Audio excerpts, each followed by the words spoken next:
Depressive Disorders Review for the PMHMP ANCC Exam Review Part 2. From the looks of the length of this chapter, it appears it's probably going to take 4 parts to complete.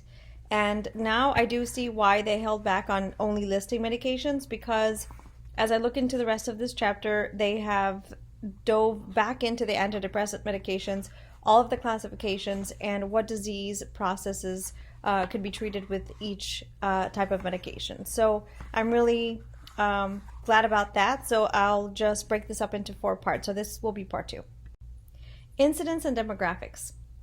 Major depressive disorder is a common illness with approximately 5% of the U.S. population ages 18 and older in a given year, or 15 million U.S. adults having the disorder. Major depressive disorder is the leading cause of disability in the United States and is the most common psychiatric illness seen in primary care practices. However, only 50% of people with major depressive disorder ever receive treatment. Major depressive disorder can occur at any age. However, the average age of onset is mid-20s. During reproductive years, the lifetime risk for major depressive disorder varies with gender. 25% for women and 12% for men. The risk is equal for the genders before puberty and after menopause. Major depressive disorder is a greater source of morbidity for women than any other illness. MDD is associated with high mortality. 15% of people with MDD will die by suicide. People with MDD have 4 times greater risk of premature death than the normal control population. The disease course is variable and can involve isolated episodes separated by many years, clusters of episodes, or a severe episode with some remission of symptoms, but with chronic symptoms persisting over time. If left untreated, an episode of major depressive disorder usually lasts 4 months or longer. MDD tends to be a chronic recurrent illness. 1 year after initial diagnosis of MDD, the symptoms often persist. 40% of clients have significant enough symptoms to meet full diagnostic and statistical manual criteria. 20% of clients do not meet the full DSM-5 criteria but still have significant symptom level that impairs functioning, and 40% have no symptoms. And I have no idea that last piece, 40% have no symptoms, so I'm just going to leave it at that for right now. The number of prior episodes predicts the likelihood of future episodes. People with first episode of major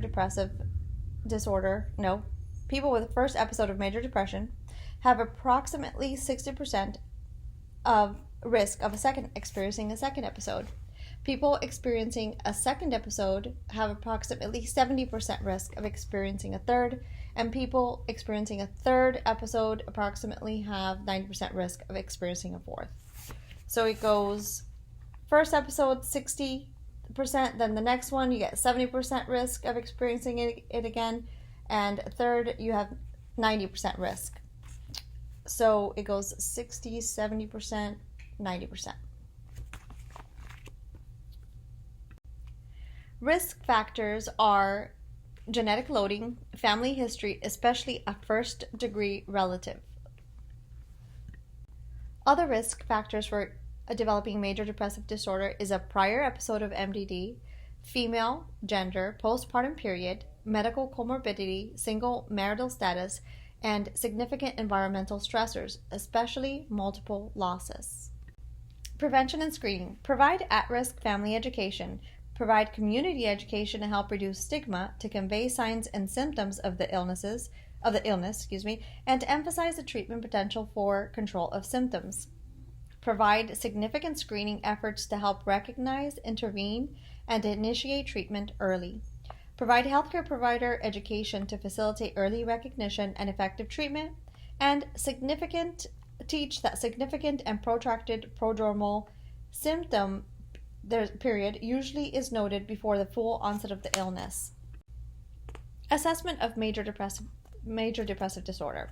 Conduct a baseline screening with a tool such as a Patient Health Questionnaire or PHQ-9 or an Edinburgh Postnatal Depression Scale, EPDS, or a Beck Depression Inventory Scale, BDI, or Hamilton Depression Scale, HAM-D, and repeat throughout the course of treatment to evaluate initial symptoms and response to treatment. A detailed history of present illness, including timeframe, progression, and any associated symptoms. Social history, including present living situation, marital status, occupation, spirituality, education, alcohol, tobacco, and illicit drug use. Medication use, including prescriptions and over-the-counter, alternative medications, supplements, and home remedies. Part of the last slide is also recent medical illnesses or surgery and initial and periodic functional history and assessment. And the continuation of the assessment is validation of history with a family member. Initial presentation often manifests as vague somatic complaints, bodily aches and pains, headaches, muscle pains, lack of energy, and GI problems. So to highlight this, what's on this slide is validation of history with a family member. Due to the initial presentation often manifests as vague somatic complaints. When mood is the presenting complaint, often the client word choice may be vague or indirect. The person may describe the mood as depressed, discouraged, sad, blue, blah, or down in the dumps. Irritable mood is a frequent subjective state validated by a significant person in the client's life. Characteristic low energy is seen, so assess for individual activity intolerance without other apparent cause. Anhedonia is almost always present to some degree. Sleep disturbance is almost always present. Typically, problems occur with middle or terminal insomnia, hypersomnia can be present, or diurnal variations can also be present. A prodromal episode consisting of a high level of subjective anxiety and mild depressive symptoms often develops over days to weeks before the onset of a full episode. Women often report symptoms occurring in a fixed pattern around several days before the onset of menses, so assess menstrual history. Psychotic features can be present, so always assess for their presence. Assess for the client's symptoms according to the DSM criteria for major depressive disorders, anhedonia or a depressed mood, or both. Those are the top two criteria, anhedonia or a depressed mood, or both. Depressed mood most of the day, nearly every day, as indicated by subjective reports or observations of others. I have put in the slide two photos or two images, one of the blue sky and one of 2 weeks. So everyone usually knows 2 blue weeks or a 2-week period is part of the diagnostic criteria. In children, the major depressive disorder criteria can be irritable mood as a primary symptom, marked anhedonia in all or most all activities of daily living, at least 3 or more significant symptoms present during the same 2-week period that represent a change in previous functioning, and that goes for all adults and children. Significant unintentional weight loss or weight gain of more than 5% body weight with increased appetite and usually a concurrent craving for specific foods such as carbohydrates or sweets. The continued DSM criteria are hypersomnia or insomnia nearly every day, psychomotor agitation or retardation, fatigue or loss of energy, self-deprecating comments or thoughts, feelings of worthlessness or excessive or inappropriate guilt nearly every day, decreased concentration and memory, recurrent morbid thoughts of suicidal ideation, and symptoms that begin within 2 months of significant loss such as death of a loved one and do not persist beyond 2 months are generally considered bereavement and not major depressive disorder. Physical exam findings. There are no specific physical exam findings for major depressive disorder. People with certain other disorders such as diabetes, MI, carcinomas, stroke have a statistically significant increased risk for major depressive disorder. Prognosis for treatment of other disorders is poor if major depressive disorder is not recognized and effectively treated. Clients with major depressive disorder may have trouble participating in assessments related to the cognitive problems of the disorder, impaired ability to report chronological timeline of illness, poor decision making, slowed thought process, and poor concentration. Clients with major depressive disorder often have psychomotor findings such as agitation or retardation. MSC findings for the major depressive disorder. Appearance is unkempt, tired-looking, clothing showing little attention of care of how the person looks, dark-colored, loose-fitting clothing, significant weight change from baseline. The mood is sad, depressed, anxious, and irritable. And affect is constricted or blunted, sad, tearful, anxious, irritable. And the speech is usually underproductive, slowed response times, and monotonal intonation. Thought process in major depressive disorder is usually organized, but it may be disorganized if psychosis is present. There is usually a slowing of the thought process. The patient is distractible and ruminative. For thought content, there's a morbid preoccupation. Suicidal ideation exists on a continuum of severity. Guilt for not being able to overcome the depression or for what they are putting loved ones through. Thoughts that others would be better off if the person was gone, or transient recurring thoughts of suicide. Non-specific thoughts of active action to commit suicide. And the picture there, hopefully it's obvious to everyone, 988 is the equivalent of the medical emergency 911, but for mental health, 988. And it replaced the 800 hotline. This is a continuation of thought content and SI.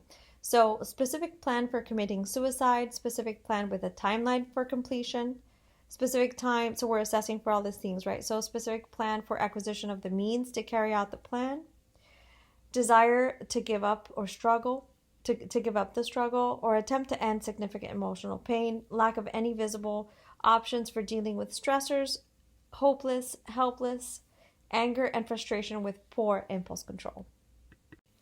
Research evidence supports that it is not possible to predict accurately, or at least at 100% rate, whether or when a person will attempt suicide, but we obviously always still assess for the risk factors. Suicide risk is especially high for persons with certain symptoms or history. For example, the presence of psychotic symptoms, a past history of attempts, history of a first-degree relative who committed suicide, concurrent substance abuse or dependency, or current serious health problems. Table 9.1 lists assessing for suicidal behavior. Past history of suicide attempts or completed suicide in the family, negativity or morbidity, suicidal ideation or current SI, plan and intent for suicidal action, means and access to commit suicide, perceived social supports. Now, the lethality of intent for suicide is high lethality would be jumping from significant height or running, having a gun or by hanging. Moderate lethality would be an overdose of toxic agents such as aspirin or sleeping pills, and low lethality would be superficial wrist cutting or breath holding. We would assess for impulsivity, substance abuse dependence, and a history of a psychiatric disorder. Orientation. The client is usually oriented with major depressive disorder. Client is usually oriented to person, place, time, unless there's psychosis present. Memory is usually impaired, both recent and short term. Concentration is usually significantly impaired. Abstractability and proverb testing is usually intact. And if concrete, assess for other psychotic findings. Insight may be intact or impaired, and judgment may be impaired or self-aware. There are no lab findings specific to major depressive disorder. However, we usually get a complete blood count, chemistry profile, thyroid function test, B12, folate levels to rule out metabolic causes or undefined conditions. Consider a referral for a sleep study if the person is snoring or has apnea or suspicion of other sleep disorder. drug toxicity screening only if indicated by history, and depression related to a differential diagnosis is what we're going to discuss next. So now we're going to talk about all the different type of disorders that could be related to depressive presentation. Endocrine disorders related to major depressive disorder could be hypothyroidism, diabetes, hyperaldosteronism, and Cushing or Addison disease. Neurological disorders include stroke, epilepsy, dementia, Huntington's, sleep apnea, Wilson's, neoplasms, head trauma, MS, and Parkinson's. Cardiac disorders are MI, CHF, and hypertension. Infectious and inflammatory states are mononucleosis, AIDS, pneumonia, viral and bacterial, systemic lupus erythemas, temporal arteritis, and tuberculosis. Nutritional disorders related to major depressive disorder are pernicious anemia and pellagra. Other disorders are fibromyalgia, chronic fatigue syndrome, bereavement or grief reaction, electrolyte imbalance, uremia, and other renal conditions. Psychiatric disorders, comorbid anxiety, eating, bipolar affective, and substance dependence. Medications that can cause altered mood states as side effects are steroid, estrogen compounds, antihypertensive agents, anti-Parkinson's agents, antineoplastic agents, antibacterial and antifungals, analgesics, isotretinoin or Accutane, and benzodiazepines. The top goal in acute phase of major depressive disorder is ensuring client safety. A general consideration is to rule out or treat any condition that may contribute to the depression and cognitive impairment. Assess for the acuity level of the client presentation. Reasons for brief hospitalization recommendation during acute episodes of major depressive disorder would be to ensure client safety and initiate medication change when doing so, as an outpatient poses an undue risk, to restabilize a person on medication, to monitor suicidality, and to ensure client compliance with treatment to reach stabilization. Clinical management during the non-acute episodes of major depressive disorder occurs most often in the community setting. Obtain baseline labs as indicated before initiation of treatment. Pharmacological management and non-pharmacological management, such as psychotherapy. Pharmacological management of major depressive disorder. Inform the client that therapeutic effect of medications may take 4 to 6 weeks.